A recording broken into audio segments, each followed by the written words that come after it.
guys, today I'm going to show you the new lamp that I got in the mail. This is going to be, this new light fixture is for my kitchen.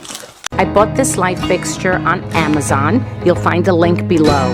This is to upgrade from the boob light that we had before, which I have attempted to modernize over time by spray painting it gold, as you can see you'll see it in the removal.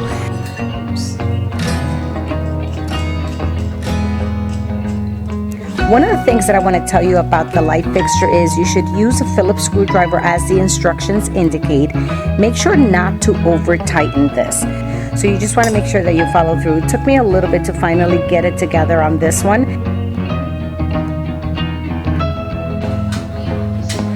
This is the first time I've ever changed a light fixture or messed with electricity, so this was pretty exciting for me. I gotta tell you, it wasn't as intimidating as I thought it would be. I thought that this was actually pretty easy. Just make sure that I align the two whites and the blacks together and put the ground in, and that was it. It wasn't as terrible as I thought. Now, one of the things that I did do, since the old light fixture was bigger, obviously had left a mark on the ceiling, so I did paint that in order to make sure that it looked seamless after it was on.